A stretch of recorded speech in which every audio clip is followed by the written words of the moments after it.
Welcome to On My Way to Wealth, the podcast where busy Gen Xers can learn financial tips as they navigate life on their way to wealth. And now, please join your host, Luis Rosa.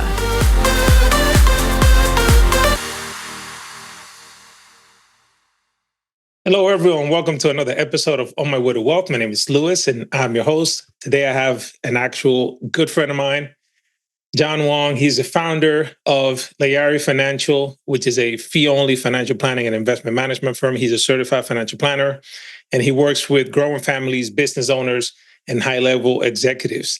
John, thank you so much for being here. Welcome. Pleasure to have you. Thank you for having me, Luis. Much appreciated. My pleasure, man. Friday. Yes, indeed. Yeah, man, I been wanting to have you on for a while. You know, we've met a while back and we've kind of keep bumping into each other in conferences and stuff. So I've had a great time hanging out with you and getting to know you a little better. And I hope to do that today a little more and my audience as well, especially with your background, man. You know, I know that you're first generation, right? So tell me a little bit about just your upbringing in general and how you got to where you are today in terms of, you know, launching your own business and so on. Yeah, absolutely. Thanks for that question. My parents immigrated from the Philippines when they were 16. So they were in high school and they came for a better life, just like every immigrant, right? But they came with nothing, absolutely nothing. And they went to high school and my mom, she gave birth to me at 23. So a really young parent. I was raised on a one-income household. My dad was a mechanic for the post office. So we weren't really wealthy. And we were raised family of five. So I have two other siblings, a brother and a sister, off of one income. About at that time, I think it was maybe 50 or 60,000. It was my dad's salary. And my mom, she raised all of us. She didn't work. She was a stay-at-home mom. But that's like the toughest job because now I'm a parent too. And I'm looking at my wife and man, it's tough. I have three kids as well. And I remember growing up, she used to coupon, clipping coupons in the newspapers every single week, going to the grocery store, doubling up on the coupons. We don't buy anything that's not on sale. Lots of memories growing up about revolving around money. And that's really what shaped me today on how and why I'm a certified financial planner. Yeah, man, you took me back, man, because I remember my mom used to use coupons as well. And I recall, for example, the cereal, like the cornflakes, she used to buy just like the regular store brand. If we were lucky, she would get the basic Kellogg's, you know, and right. It was just crazy because we always wanted like the fancy stuff, right? But she couldn't afford that, right? Like she couldn't buy like the Tony the Tiger ones, right? Or right, like frosted right. Anything, right? We the had mainstream ones, right? We had the bootleg ones. Straight up clipping coupons. So yeah, thank you for sharing that. And I know that before you launched your own firm, were you working in financial services already? Yeah, I started in financial services in 2008. So right around the crash. Wow, that's an amazing time to start in the business. I mean, everyone knows, or if you don't know, and since 2008, you know, the stock market has gone up since then. So there's been tremendous growth since 2008, the crash. But I was a junior in college, Cal State Long Beach. My first job was like a part-time client research analyst or client services specialist at a wealth management firm in Seal Beach, California. And I worked from the bottom all the way up. And I've been in the industry for over 15 plus years. So this is all I know. Yeah. Did you always know, like when you went to college, you knew already like what financial planning was and wealth management, and that's what you wanted to be? Or you kind of learned about it later and then decided to go into it? Not at all. I mean, I majored in accounting. When I went into undergrad, I majored in accounting and I actually switched, I think, my junior year. What I didn't do well in the accounting classes.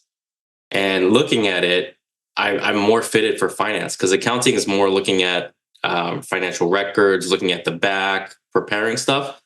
But finance is looking forward and planning. And that's always been me. I'm a planner, I'm a numbers person, and I love helping people make better decisions. Yeah. No, for sure. You're right. I think, most levels of accounting are just backward looking, like already just plugging in numbers of stuff that already happened, right? Aside from making a projection. I do remember my senior year in college, I took an accounting class. I didn't have to. I already had enough credits to graduate. I'm like, oh, you just check it out. And I hated it. I actually withdrew from it. Debits and credits and all that. It was definitely not my thing. Yeah, exactly. I mean, I didn't know anything about wealth management or finance or like investments or anything like that because I felt growing up that was more reserved for the wealthy people, right? That's what we know, I guess. And I didn't know that I can be in this industry and make a difference too. Yeah, absolutely. Yeah, same here. What led you to then leave your job and ultimately decide to go into business for yourself? Yeah, after serving the wealthy for the past 15 years, because our industry is really made up of 50-year-old white males traditionally, right? Out of the whole 100,000 CFPs, 75% of them are male, and majority of them are over 50. Yeah. Just like us, the minority, there's only less than 5% CFPs that are minorities like us. And going through it and understanding that wealthy, it's not reserved for just for the wealthy. I didn't get that intrinsic value anymore that I was helping my community. Yeah. And I said, I got to break away. I have to start giving everything that I've learned throughout my career to the people that really want to make a difference or really want to provide for their family or make their first million. And so I started my own firm. And I said, I need to work with minorities, underserved, underrepresented communities that don't have access to all these resources or knowledge.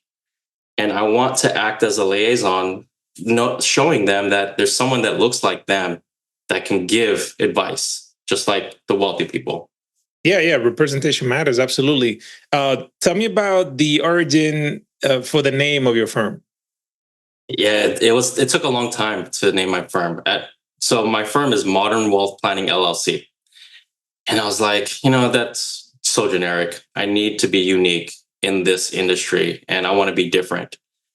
So we're doing lots of, brainstorming and all that stuff. But ultimately it came down to my core values, which is my family, the things that matter most to me. And I have two daughters, Layla and Aria. And I just combined both of their names and it came up with Layari. Oh, I love it. Those are beautiful names, by the way. Thank you. And what's your third? Oh, and I do have a third child. His name is Jordan. He's 6 months old. And we'll probably start a business for him. You can't leave him out now. Oh, well, congratulations, man. That's awesome. That's a beautiful story. I think it's so important to have that significance behind it, right? So you recognize like, hey, this is too generic. Let me make it something that's meaningful to me. I really love that. So I wanted to ask you about your entrepreneurial journey specifically, because a lot of my clients and our listeners think about leaving their jobs or maybe keeping their jobs but starting some sort of additional income source like a side hustle and so on. What has your entrepreneurial experience been like? And what are some of the things you've learned about successes, probably from failures as well? I started this practice with nothing. I didn't take on any clients from my old practice. I started with zero. And I started from the bottom. I started calling people just like grassroots style, hit the ground running. Hey, I'm starting my own firm. This is what I do. Let's talk or let's chat, and just sparking up interest, right? But as the practice grew and people starting to understand that, hey, Jon does this stuff, you should talk to him, and all the referrals come. Now it's not skyrocket. It's not like a slow and steady path. It's really up and down, like any entrepreneurial journey. There are going to be slow months. There's going to be months of lots of prospects. But the main thing that as entrepreneurs is perseverance. We got to power through and say, we have an end goal in mind, and always think about that end goal in mind. And that will help us get through it, the tough times. Yeah, for sure.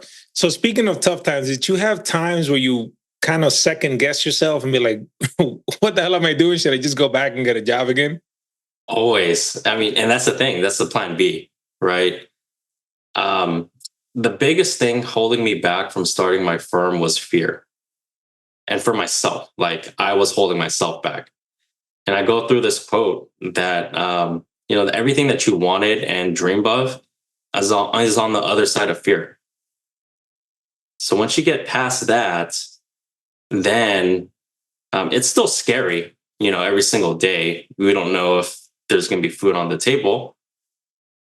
But you have to go back to the reasons why you're doing it. Yeah, I think that why is so important because, like you said, man, it's not a straight shot up, right? It's not like you start slow and, yes, maybe you grow year over year, but in between, man, there's so many emotions you have to deal with because at first, as I'm sure, just like me, you were probably wearing so many hats, right? Because now not only are you a financial planner, but you are the bookkeeper and the marketer and the compliance guy, right? You're doing it all. That's the tough thing, right? Like I traded my 9 to 5 for 24/7.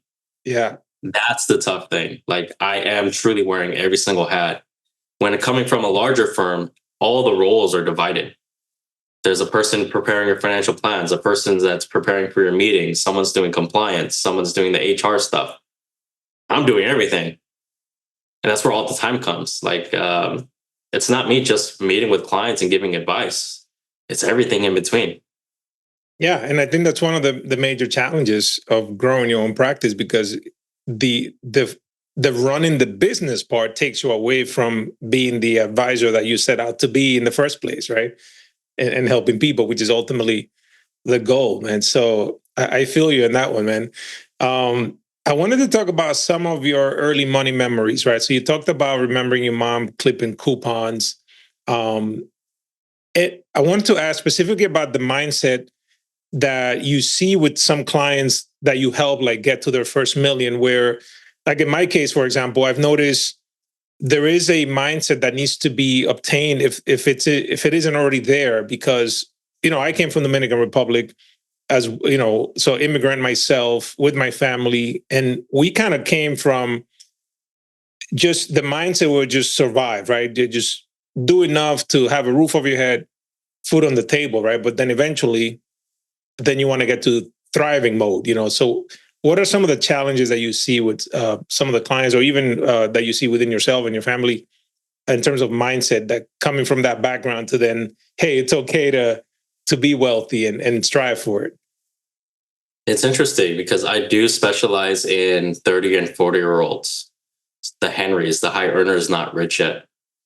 And they're currently in the mindset, and this is why I really love working with this group, is to help shape their behaviors, to change their mindset, to think differently, longer term. Right. Traditionally, like our generation is more short-sighted because of the environment that we've grown up with the social media and the instant gratification and things like that. So they have this mentality of YOLO, and you only live once. And they look back at their parents, and their parents are barely starting to travel because they saved their whole lives. Now they're retiring, and then now they're spending their money. But our generation is like, nah, I don't want to do that. I want to travel now while I'm still young, while I'm still able to, and I'm healthy. We can do that. It's a work-life balance, absolutely. But we can't forget about the future us. We have to pay ourselves so that we can sustain, because we can burn out. We spend all our money, burn out. We don't have anything left in the future. So it's more of a talking it through and building scenarios and saying, this is what your life can look like if we make small steps now to pay ourselves forward. Yeah, no, absolutely. I think that's so important. And we're all humans, I struggle with that myself, where, I do share the the understanding of, hey, I don't want to wait till I'm 65 to then start traveling. I get that. But I think that priorities are important, right? So you could do that. You could prioritize traveling, for example, if that's important to you. But you may have limited resources right now, so you have to prioritize where your money goes. So, I have clients that love to travel and they do that, but they don't drive the latest car. So it's a give and take. It's like, okay, what do you value most? And it's like, look, we want to travel. We want to go, 4 times a year, whatever. Okay, great.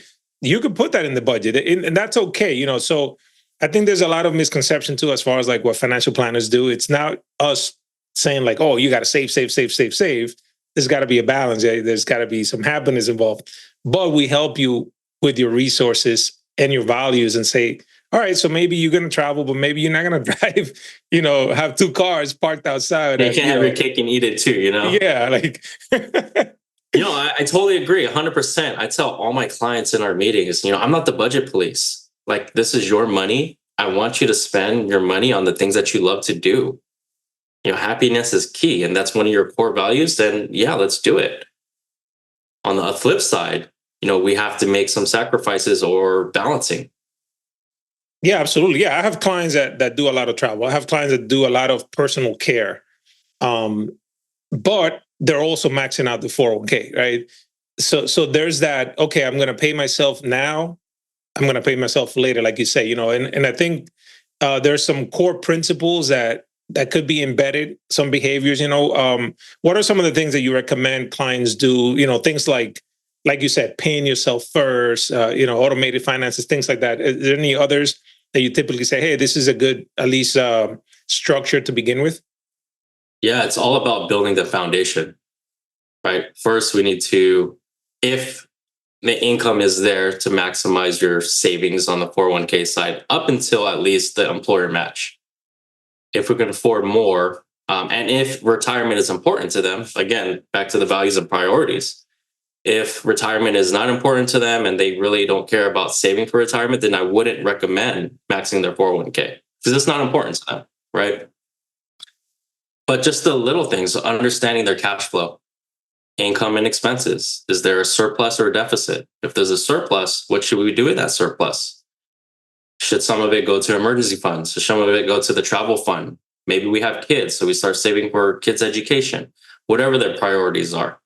But understanding the day-to-day on the month-to-month, if there is extra, being conscious and responsible with that extra, or else it can go away. Yeah.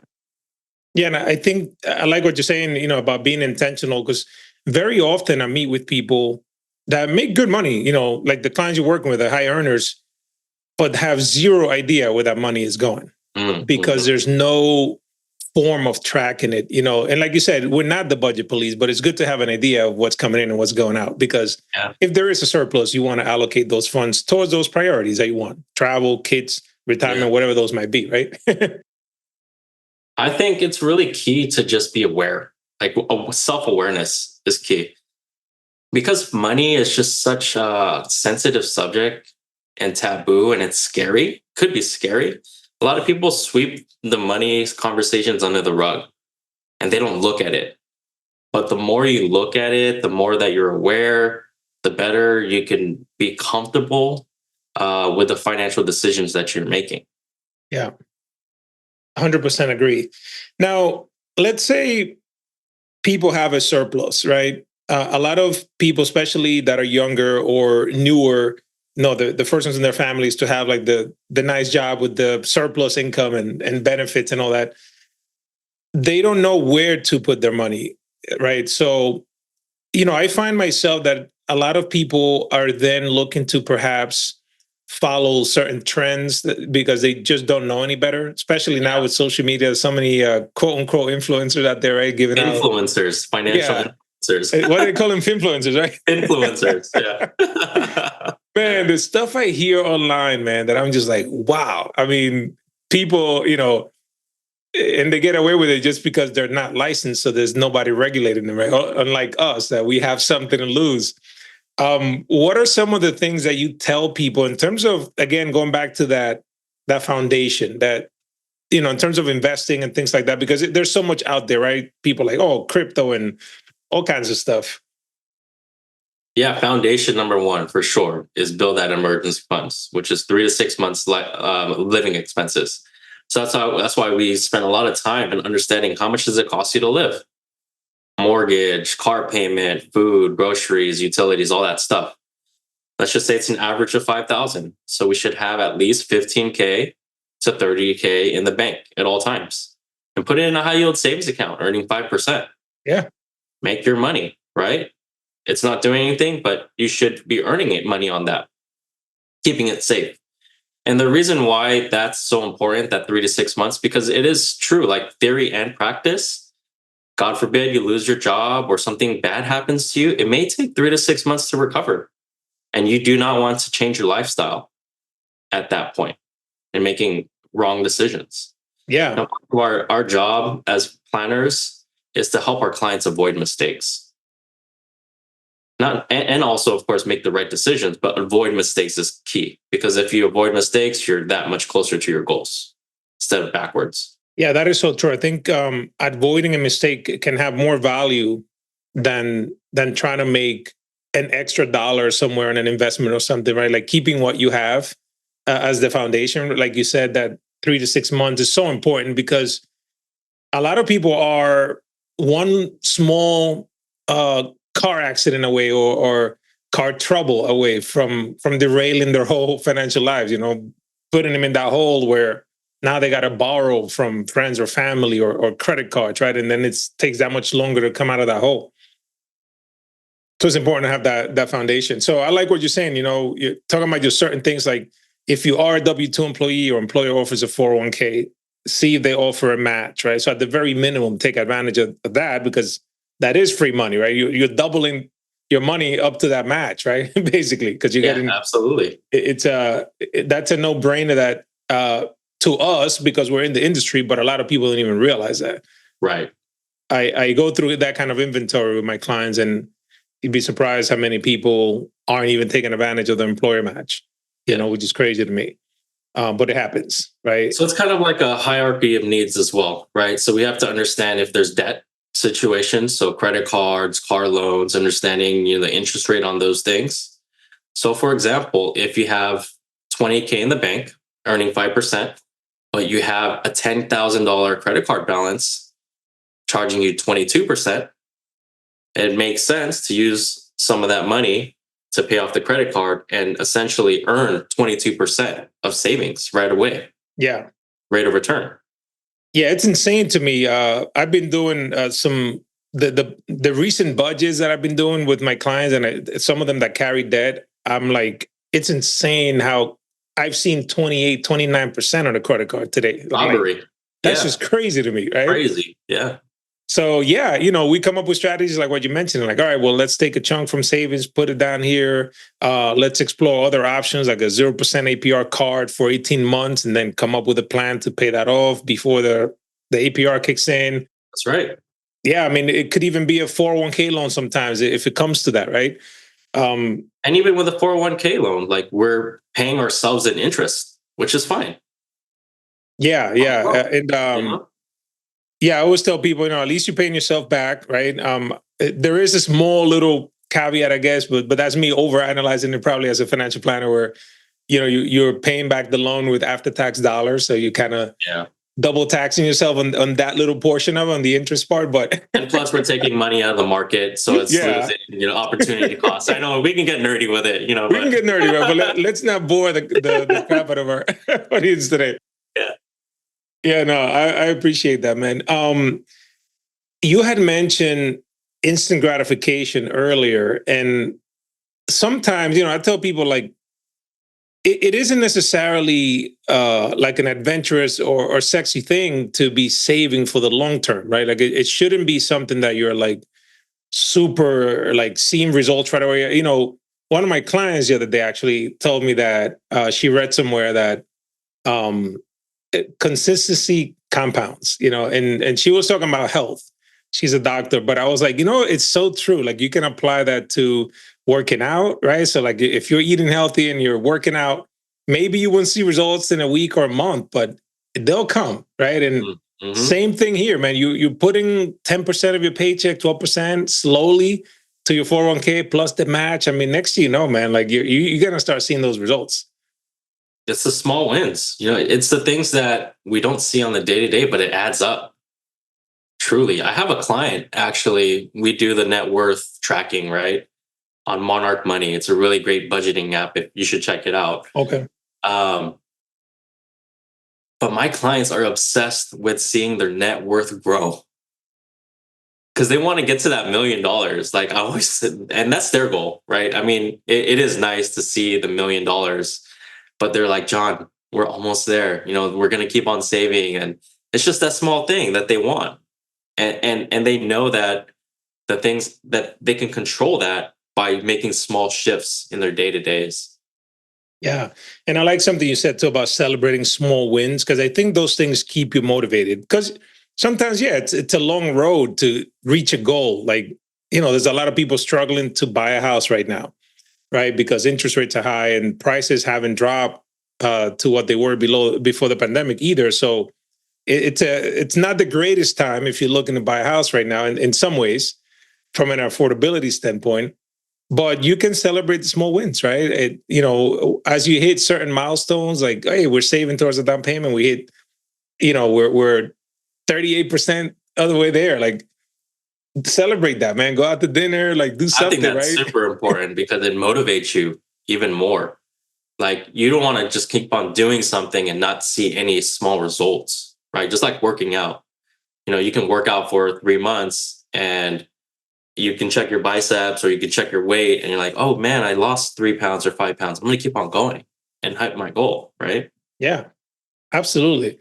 And speaking of building wealth, how important do you find is owning a home, either your personal opinion or what you see with your clients, in terms of building wealth? I myself, like, I still rent myself. I've owned homes, I've had investment properties. I personally like to move, thankfully, like I have my own business. I work from home. I can move about, I've lived in so many different states. So I don't necessarily care to own my own home. And I feel like the money that I would have spent on a mortgage, I am investing it, right? So like, it's not like I'm not doing something with it, but a lot of people have the mentality of like, oh, like you're just throwing money away if you rent. Like, what are your thoughts on that? It all comes down, again, the foundations, your goals and your priorities. So I have 2 clients in mind. One client, single female, like 35, 36. She's a travel nomad. She literally travels 6 months out of the year. She can travel more if needed. She doesn't even have a primary home, but she travels in Asia. And you can rent an Airbnb for $1,000 a month. And it's a great Airbnb. And you can eat out, $5 a day. And she loves that lifestyle, right? So if she bought a house, then that's a huge money pit, I guess. Huge mortgage. It would derail her from her flexibility because it can keep her grounded, right?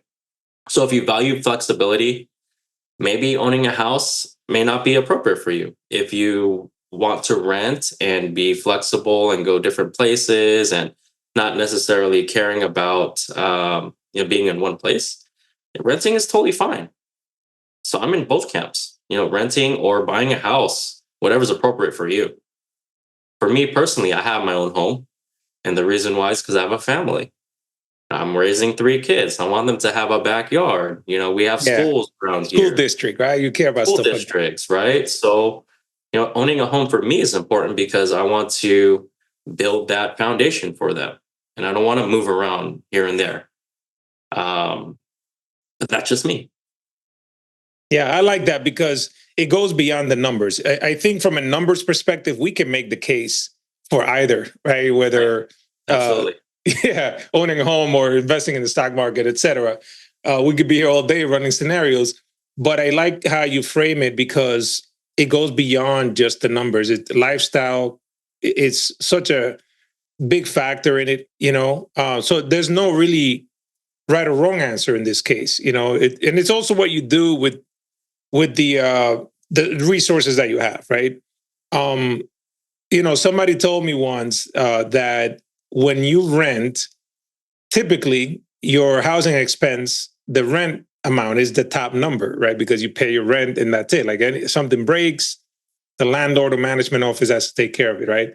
Whereas when you own, your mortgage is your bottom number because that's just the base to be in the house, right? Then if something breaks, Right. Yep.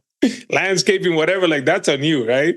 Hey man, It's a huge we can do all the responsibility. number crunching we want. I can do 1% property taxes plus 1% home maintenance and PMI and homeowners insurance and all that stuff. Yeah, I Rent wanted to is bring just that one up. number. I wanted to bring it up because I keep seeing about how so many people have been kept out of the market, especially today, right? The housing market. But I wanted to tell people like it's okay if you don't own a home. Like there are, if the only reason why you were looking into it was because you thought, okay, this is a great way to build wealth, there are other ways to build wealth aside from owning a home, right? So don't look at it only from a numbers standpoint, right? 100%. Yeah. I think because buying a home is one of the biggest purchases you're going to make in your life. You're going to take a huge loan, right? The biggest loan in your life. But when I have that conversation that, a client wants to buy a house, the question is, do you have peace? Do you have peace in yourself? Like, are you ready for this journey? Because it is a journey. You have to be good within because it's a major purchase. Oh yeah, indeed. And the other major purchase that I feel like a lot of people get stuck with are cars. That's something that I've always been very cautious of. Obviously I've had plenty of new cars, but my mentality now, man, it's like it's a mode of transportation, right? It's yeah, I'm not saying you shouldn't treat yourself. Yeah. So, I know some people that they have a dream car in mind, and by all means, if that's important to you, save up for it and do it. But I find that a lot of people get themselves in a hole because the average car payment now it's close to $1,000. Mm. So if you have a couple that has two cars, and talking $2,000 in car payments plus insurance, I mean, sometimes it's more than the rent they're paying. So again, it comes back to priorities. One of the things I recommend my clients do, which is something I do myself, I typically buy like a 3-year-old or 2-year-old certified pre-owned car. Yep. And to me, it's like you're getting a car that's fairly new, maybe one owner, very low mileage. Sometimes they still have some of the warranties still left, right? So I think this is some of the practical things that we work with our clients on and be like, hey, maybe you could do X so that you could do Y, right? Right, exactly. I grew up with cars from Craigslist. Buying cars secondhand that are $1,000, $2,000, $3,000. They're not the best, obviously, but it gets me somewhere, and I can go somewhere. My dad was a mechanic for the post office, right? So he helped me fix the cars and things like that. As I got older, my priorities shifted, and I valued safety more. So of course, I have to spend more for safety because I don't want my car to break down. But absolutely, I have never bought a brand new car because they depreciate off the lot. 2-3 years used, totally fine, because you get that savings easily. But again, it is like it's a lifestyle thing too.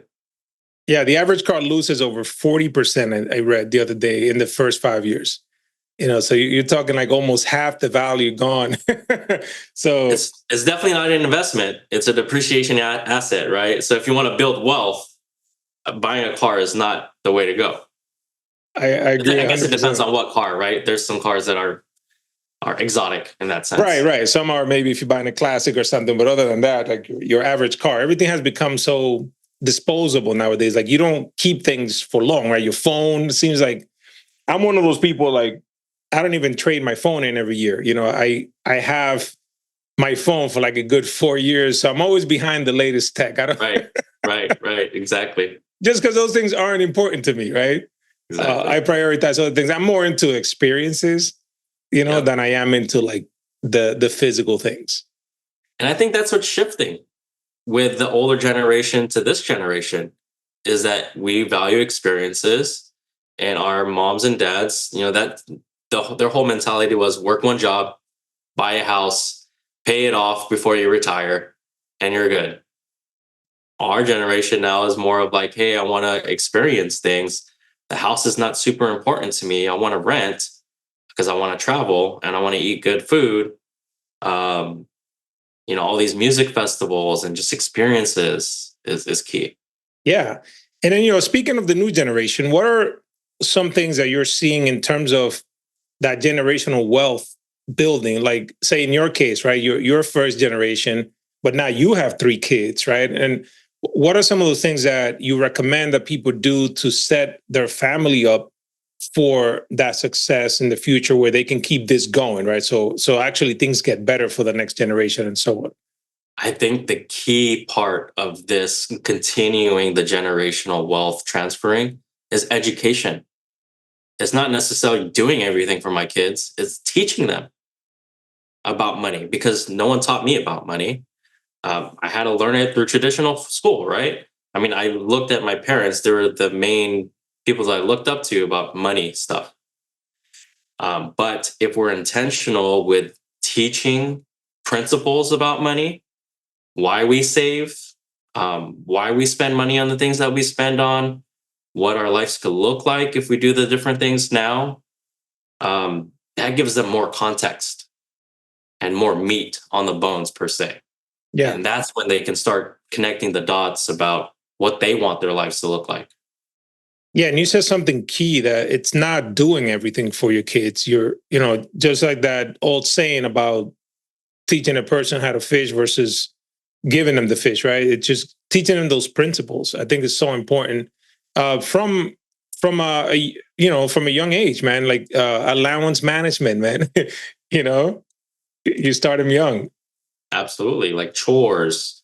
Rewarding them for things that you want to continue to see positive behavior for, but also managing the money. About saving for things that they want, investing for things that they want in the future, and then giving to get that intrinsic value. Yeah, I like that. I like that a lot. I think that's so important too, giving back. I think that having that mentality of helping others, it also instills some great values in the kids. And it's something that they carry with them for a very long time. There's a lot of things that I've experienced as new coming from an immigrant background, specifically when it comes to money. So I wanted to see if you have seen that as well, whether in your family or with your clients. For example, like my parents never had life insurance.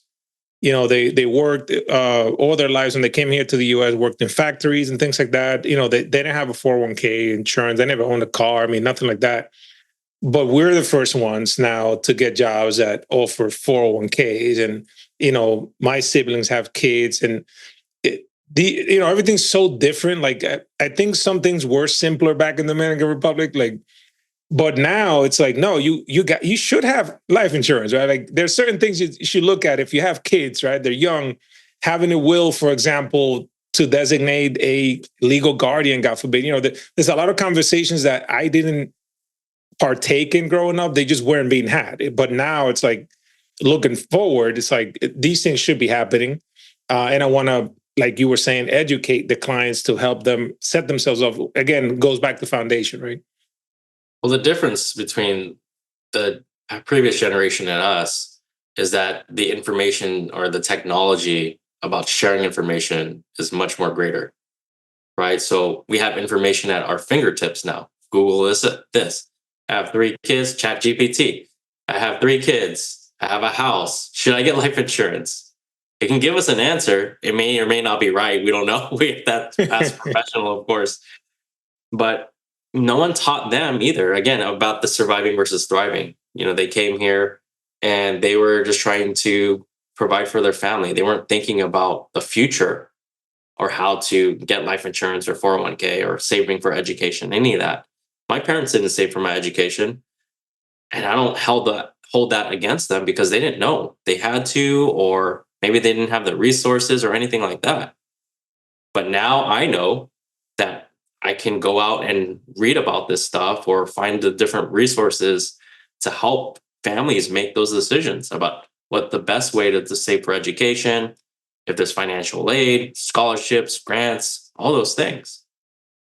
Yeah. So the difference really is like the information that's available to us. Yeah, absolutely. And I think there's so many things you can do to provide the children eventually by setting them up with their own good foundation, by teaching them those principles about saving now for a goal and showing them how money works. Maybe even have them pay at the register, like, yeah, here's the debit card. But little things, right? The chores, the allowances. And then the bigger things would be like paying for the college. If you have young kids and you have, 16 years before they go to school, you have a nice runway where you can maybe save enough so that they don't have to go into debt when they graduate, right? And they'll appreciate that. Be like, oh, I want to do that for my kids, right? I mean, I have the thought also that I'm not going to fund 100% of the education. I really want skin in the game for them. I like want that. to teach them hard work too. Like, you have to work in college to pay your way as well. Yeah. That translates a lot after college, right? There's no handouts. There's no handouts. Yeah, I got to work for it. I like that a lot. I have clients that have given, when the child goes to school and they take the student loans under their names, where parents have said to them, hey, you got to have X GPA or whatever, and we'll take over those loans, but you have to perform. That's your job, right? We're not asking that you're working. Like, you just got to do well in school. And if you do that, we'll take over your payments. Otherwise, like, you're on your own, right? I do like that, though, because it's not a handout. They're earning it, and there's a lot of value in that. Absolutely. Agreed. Yeah, no, this is great, man. Thank you, man. I appreciate you taking the time to come here. I wanted to ask you one last question. Well, before I let you go, actually, where can we find you? Anyone interested in working with you, learning more about you, whether it's your website, social media, and so on? Yeah, it's Layari, LAYARI.co. That's my website. Check it out. I really want to continue to provide excellent advice for people that are underserved, that want to work with an advisor that looks like them, and that is, there's a trust and the empathy because they can relate. I'm on Facebook as well, Instagram, layari.financial. Just schedule a meeting. It's free. It's free consultation. I really love to just give advice and help people out. All right, awesome. I'll be sure to put a link in the show notes as well so people can just click on it. Thank you for that. So the last question is, imagine you are in an elevator, right? You get in it, a complete stranger hops in. You're going to be with them for like 30 seconds at most, right? They don't know your name, your website, all the links you just shared, but they do ask you about anything that you'd like to share with them that, in essence, is kind of something now that you wish you knew then when you were younger, right? And say, hey, if I never see you again, here's some words of wisdom that I've learned throughout my years that I'd like to just share with you. What would you tell them?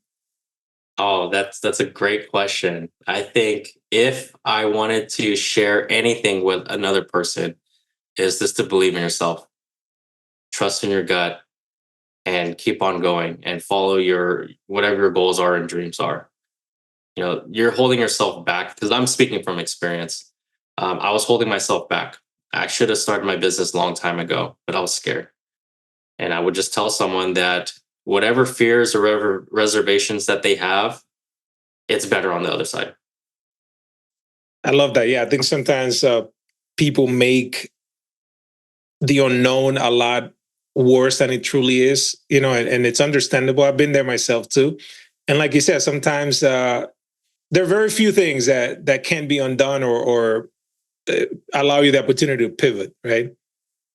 So I love that. Now, thank you, Jon. I appreciate it, man. Thank you for coming on the show. And it was great. Yeah, thank you so much for having me. This was great conversations. My pleasure. Yeah, I look forward to what you are continuing to build. I know you're just getting started, man. So thank you for what you're doing, and thank you for coming. Yep, my pleasure. Thank you. All right, everyone. Thank you for tuning in. As always, if you have any questions, send me an email, luis@onmywaytowealth.com. Be sure to check out the show notes for Jon's links and also one of the resources that he mentioned for the net worth tracking. I'll put a link in the show notes as well. So thank you all for tuning in, and I'll see you in the next episode. Thank you for listening to On My Way to Wealth. If you have any questions, please send me an email at luis@onmywaytowealth.com. The information provided here is for information and education purposes only. The opinions expressed herein are solely those of myself, unless otherwise specifically cited. Material presented is believed to be from reliable sources, and no representations are made by my firm or myself about other parties' information or accuracy or completeness. All information or ideas provided should be discussed in detail with a financial advisor, accountant, or legal counsel prior to implementation. Thank you.